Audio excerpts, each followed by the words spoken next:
heaven, peace, silence and tranquility at one place? Come and spend a few hours at Pangong Lake in Ladakh. वहीं जाने के लिए मैं अपनी day 4 की टूर पे निकल पड़ी पैंगोंग सो के रास्ते में। ये लेह से करीब 220 किलोमीटर की दूरी पे पड़ता है। यहाँ जाने के लिए आपको कार बुक करना पड़ेगा या तो आप अपने बाइक से भी जा सकते हैं। आज मैं जा रही हूँ पैंगोंग लेक देखने। That's why we have booked a car from the Leh market. ये शेयर टैक्सी है एंड ये 10 सीटिंग वाला टैक्सी है। अभी हम लोग रुके हैं रास्ते में, कारू नाम की एक जगह है, वहाँ पर हम लोग रुके हुए हैं। वहाँ पर सभी एक ढाबा है यहाँ पर, वहाँ पर गए हैं थोड़ा सा नाश्ता करने के लिए, ब्रेकफास्ट करने के लिए। मुझे वॉमिटिंग की बहुत ज़्यादा आदत है, तो फिर that's why I am not gonna eat anything. I am just taking something bread and butter with me. तो देखेंगे, रास्ते में खा लेंगे and you can see that right. तो अभी यहाँ का टेम्परेचर है -5 के अराउंड, बहुत ठंड है। कार के अंदर उतना समझ में नहीं आ रहा, so obviously go for a car बहुत अच्छा रहता है, हीटिंग होता है अंदर, तो फिर समझ में नहीं आएगा। That's a better option. So let's go, देखते हैं। पैंगोंग जाने की रास्ता मैक्सिमम ही अच्छा है। होपफुली रास्ते में बर्फ़ गिर भी जाए तो फिर जो ड्राइवर बोले हैं कि बर्फ़ हो तो प्रॉब्लम नहीं होता है, लेकिन विंड होने से बहुत ज़्यादा प्रॉब्लम होता है। तो फिर लेट्स होप कि कुछ भी हो, मतलब हम लोग पहुँच जाए पैंगोंग तक। बस let's hope for the best and let's go. रास्ते में चलते चलते मैं आपको रास्ते की थोड़ा सा व्यू भी दिखा दूँगी। लद्दाख तो वैसे ही चलता है टूरिज़्म पे, तो obviously tourism is everything for them, their livelihood is tourism. And winter पे वैसे भी लोग बहुत ज़्यादा कम आते हैं। लाइक अगर किसी को मतलब विंटर में बर्फ़ देखने की शौक़ हो गए तो फिर वो लोग आ जाएंगे, जैसे मैं हूँ। तो फिर टूरिज़्म बहुत ज़्यादा कम होती है विंटर में, तो ट्रांसपोर्टेशन की खर्चा थोड़ा सा ज़्यादा ही होता है। And obviously try not to bargain with them, because you can understand ना, we have so many options to go but they have only one option, that is tourism. उनके लिए इसके सिवा और कुछ नहीं है। So try to understand that and थोड़ा सा ज़्यादा होने वाला है। तो बताइए आपका क्या एक्सपीरियंसेस है? मेरा एक्सपीरियंस तो काफ़ी लंबा है। मेरे को 30-35 साल हो गया गाड़ी चलाते हुए। मगर आजकल ये फरवरी अक्टूबर नवंबर ये जो है थोड़ा बहुत कठिन होता है रोड के, क्योंकि इसके रोड को कुछ पता नहीं होता है। हवा जब ज़्यादा आता है तो बर्फ़ आने के बाद जो है वो पूरा इकट्ठे करके रोड के अंदर लाते हैं, तो बहुत समस्या होते हैं। आप लोगों का टूरिज्म के ऊपर ही चलता है ना? हमारे टूरिज्म के ऊपर चलते हैं। विंटर में टूरिस्ट आते हैं बहुत कम, ना के बराबर। वो जब फरवरी में जो ना ये चादर ट्रैक जब खुल जाते हैं, जब बर्फ जम जाते हैं तो चादर ट्रैक चालू हो जाते हैं। अच्छा। तब जाके टूरिस्ट आता है। अक्टूबर के बाद दिसंबर जनवरी तक कोई नहीं होता है। नहीं तो हम लोगों के जैसा कुछ मतलब बर्फ देखने वाले हो तो होता है, नहीं तो होता है। वो भी यक्का दुक्का आ जाते हैं। जी जी जी। समर में कैसा रहता है? समर तो हमारे बहुत तकरीबन बहुत अच्छा है, बहुत अच्छा है समर। लेकिन मतलब मैक्सिमम टूरिज्म कितने टाइम के लिए होता है? ये जो है ना 4-5 मिनट के लिए, 5 मिनट। बाकी महीना मतलब बस नॉर्मल ही होता है। और मतलब मेन रोड जो है हाईवेज वो तो मैक्सिमम बंद होते हैं, मतलब विंटर पे तो बंद हो जाते हैं। Actually depend in the weather. अक्टूबर में भी बर्फ गिर जाता है, वो कब तक नवंबर में भी बर्फ गिर जाता है। अच्छा। तब उस वक्त जो ना रोड क्लोज हो जाता है। ले मनाली, ले श्रीनगर सारा रोड क्लोज हो जाता है। एंड ओपन कब होता है? ओपन होता है कभी अप्रैल में, कभी मई जून में। अच्छा जी जी जी। Okay, thank you. Welcome, thank you. Bharat 36 पे ऑल आउट हो गया था और उसके बाद एक हिस्टोरिक विक्ट्री भारत ने जीती। तो बिल्कुल हैंडशेक।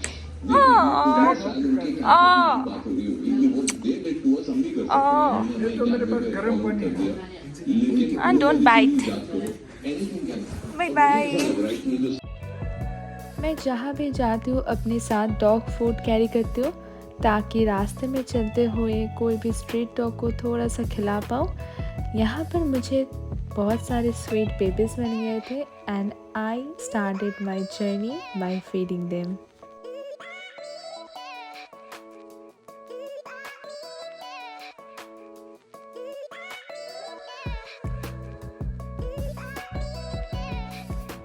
लुक एट दिस, मैंने अभी वाटर बॉटल ली है एंड ये पूरा बर्फ़ हुआ पड़ा है। सो अभी मैं ढाबे में जा रही हूँ, उन लोगों को बोलूँगी कि थोड़ा सा गर्म पानी में डाल के थोड़ा सा इसको हीट करके दें।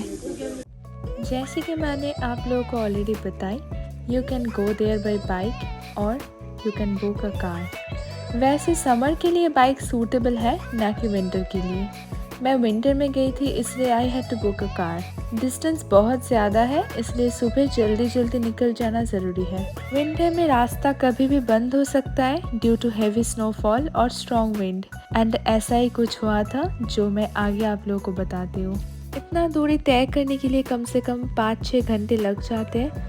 अगर मेरी तरह विंटर में जा रहे हो तो आपको उसी दिन वापस आना पड़ेगा, जिसके लिए वहाँ जल्दी पहुँचना बहुत ज़रूरी है, ताकि आप सुकून से लेक के व्यू को एंजॉय करके फिर वापस आ पाओ विदाउट एनी रश। लेक तक पहुँचने से पहले मुझे इतनी खूबसूरत नज़ारा देखने को मिल रहा था कि I was speechless. A pristine place in Ladakh, marked by subtle to high peaks around.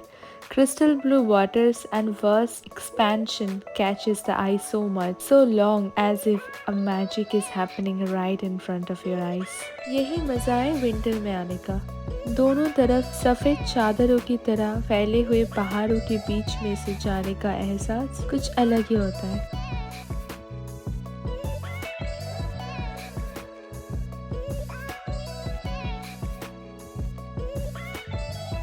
Snowfalls दिखने को तो नहीं मिला, लेकिन हवा इतना तेज़ चल रहा था कि स्नो ऐसे ही उड़ रहा था, जिसलिए स्नोफॉल की थोड़ा बहुत फील मुझे आ गया।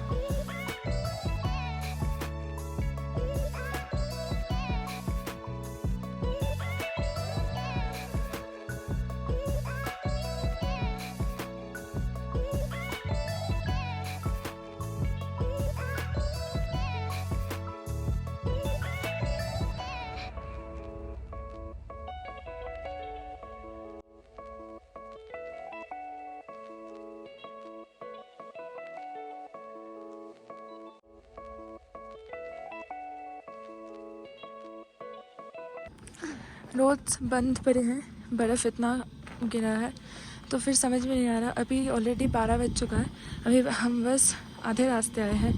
तो फिर अगर जर्नी ऐसे कंटिन्यू करें तो पहुँचते पहुँचते मिनिमम 2:30-3 बज जाएगा, और वहाँ पर अगर आधा घंटे भी रुके तो वहाँ से रिटर्न करके आने में, होटल आने तक हम लोगों को 8 बज जाएगा। तो फिर कल मेरा फ़्लाइट है, तो मुझे समझ में नहीं आ रहा क्या किया जाए। I am really confused and कुछ भी समझ में नहीं आ रहा है यहाँ पर क्या करें। रोड्स ब्लॉक है, कोशिश चल रही है कि रोड्स क्लियर हो जाए, लेकिन कुछ श्योरिटी नहीं है। आप देख ही सकते हैं कितना बर्फ़ है।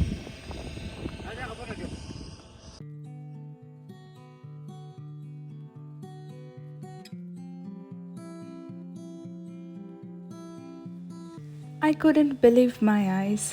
It was like heaven on earth.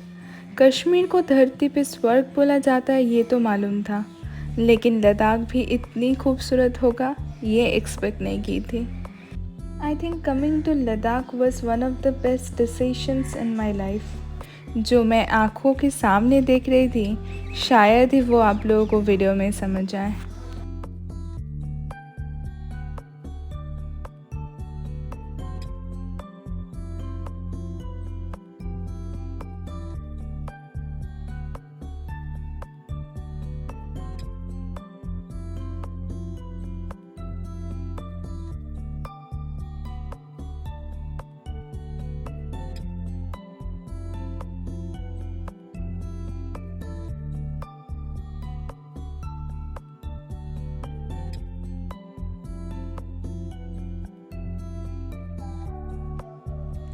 It was like a portal. पहले स्नो से भरी हुई रास्ता मिला जहाँ गाड़ी सामने बनाना मुश्किल हो रहा था। पूरा लैंडस्केप दिख रहा था जहाँ स्नो तो नहीं था, लेकिन the view was mind blowing. Most of the way to Pangong lake has very good quality road, because BRO always काम पे लगे रहते हैं to provide us the best. But रास्ते में आपको कुछ डर्ट रोड्स भी मिलने वाले हैं।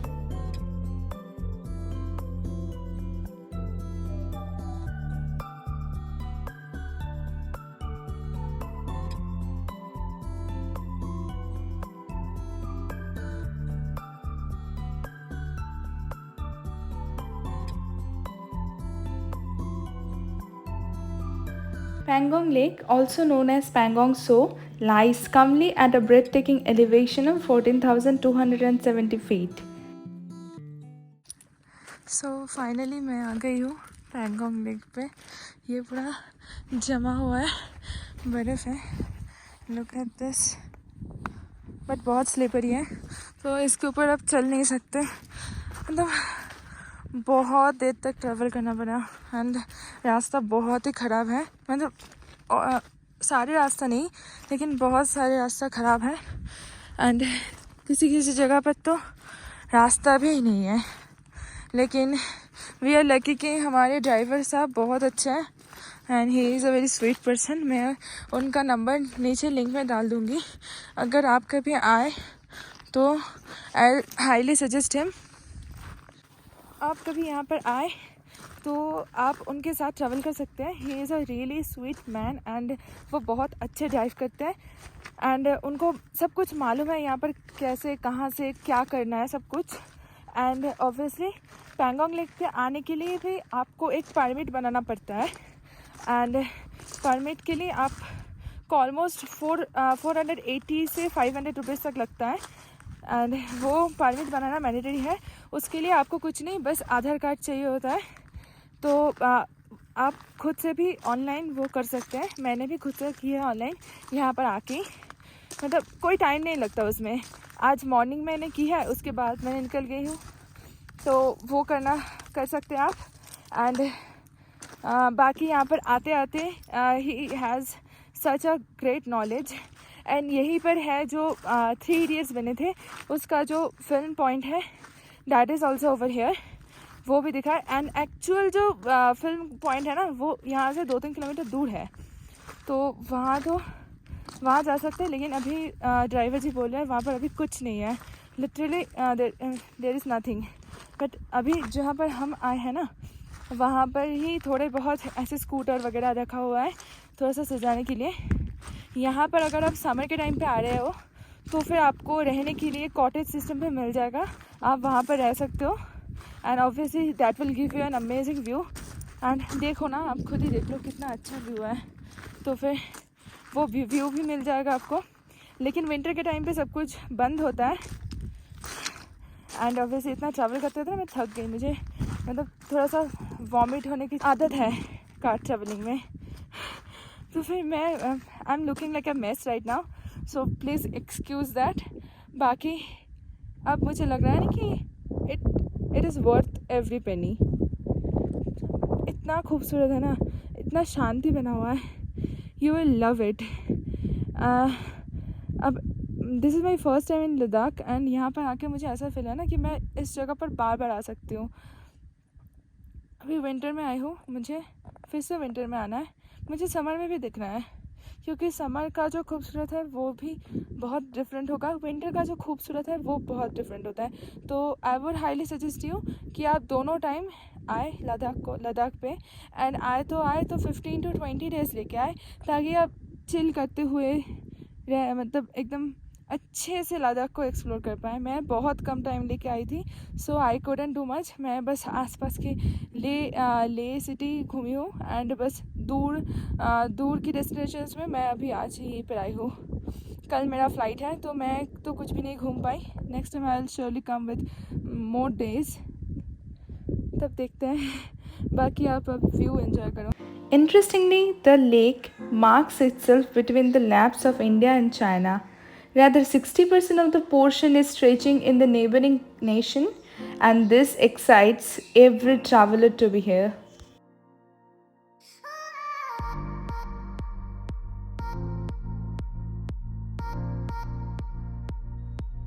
इस हेवनली लोकेशन की खूबसूरती और भी बढ़ जाती है जब माइग्रेटरी बर्ड्स आते हैं, जो हर साल कई ट्रैवलर्स को आकर्षित करते हैं बर्ड वॉचिंग के लिए।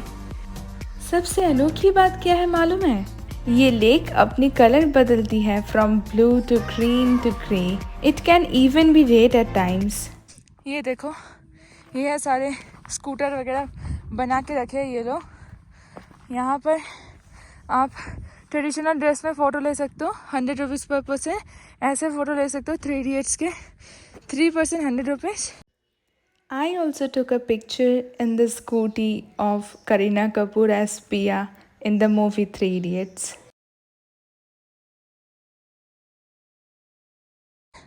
ये सब अभी बंद है, विंटर के टाइम है इसलिए।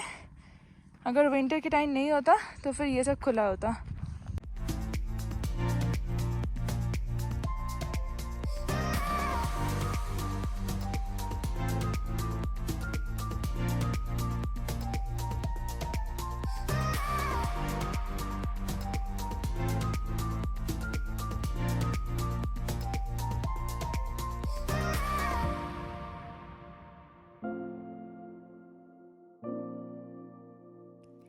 करीब 1 घंटा रोकने के बाद वी हेडेड बैक फॉर ले। 1 घंटा इतना जल्दी बीत गया कि पता भी नहीं चला।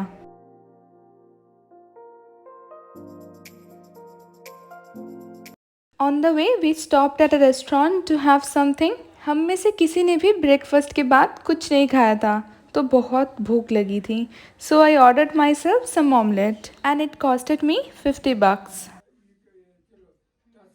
सुबह से मैं कुछ खा के तो निकली नहीं थी, एंड क्योंकि कार ड्राइव में मुझे वॉमिटिंग होता है इसलिए, लेकिन मुझे बहुत तेज़ भूख लगा था।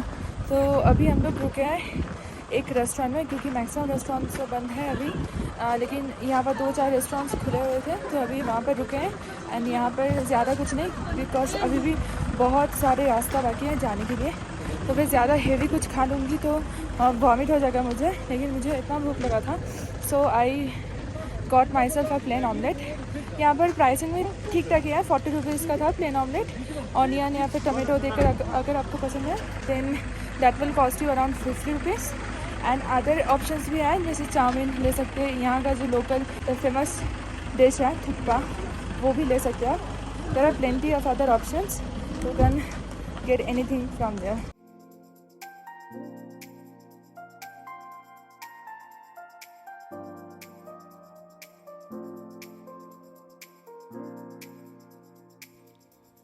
We hit the road after completing our lunch. यहाँ पे amazing views will always amaze you. अब लद्दाख की रोड की तारीफ़ मैं क्या ही करूँ, वो तो शायद सबको मालूम है कि लद्दाख जाने ही जाते हैं अपनी बेस्ट रोड्स के लिए, which is the only reason हर साल इतने बाइकर्स इतने दूर दूर से आते हैं for road trip.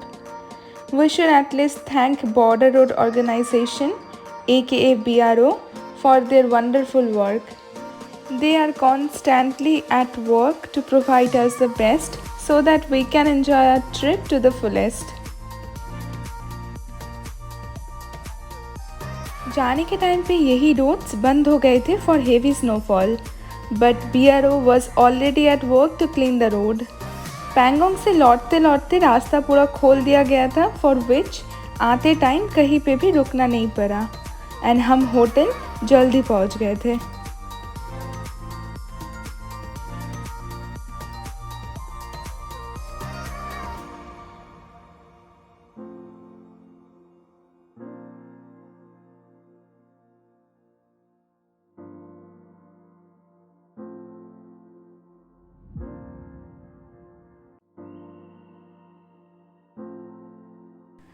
I was so lucky to spot one of the most beautiful sunsets of my life. It was like an UFO circling. The entire road to Pangong was worth every penny. सूरज ढलने के साथ मेरी 4th and the last day in Ladakh का भी and हो गया। बुरा तो मुझे बहुत ज़्यादा लग रहा था एंड ट्रिप एंड करने का मन भी नहीं हो रहा था, but deep down I knew that I would come back here again.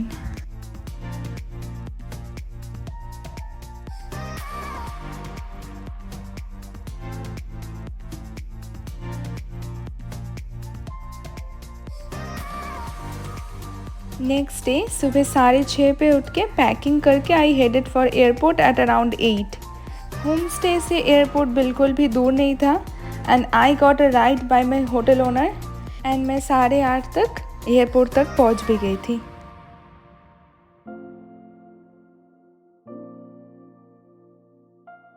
सो अभी मेरी जर्नी हो रही है एंड।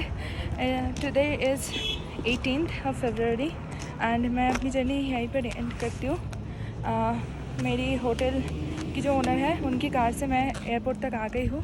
एंड यहाँ पर मेरी फ़्लाइट है 10:40 को। It's almost around 8:30।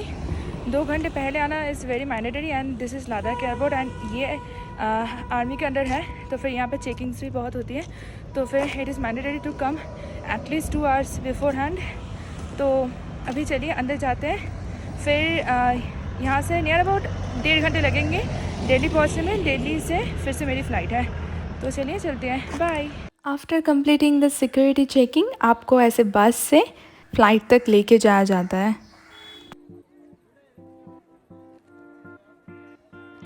यहीं पे होता है मेरी वीडियो एंड लद्दाख सीरीज़ की end. I hope you enjoyed the entire series. पहले की वीडियोस अगर नहीं देखे हैं तो I am linking them below in the description, go check them out. नए हो चैनल में तो मेरे इस प्यारी सी यूट्यूब चैनल में जुड़ना मत भूलना। And if you like the video hit the thumbs up button, it actually helps the video to reach more people. मिलते हैं नेक्स्ट ट्रिप के कोई दूसरे वीडियो में, तब तक अपना ख्याल रखना। बाय।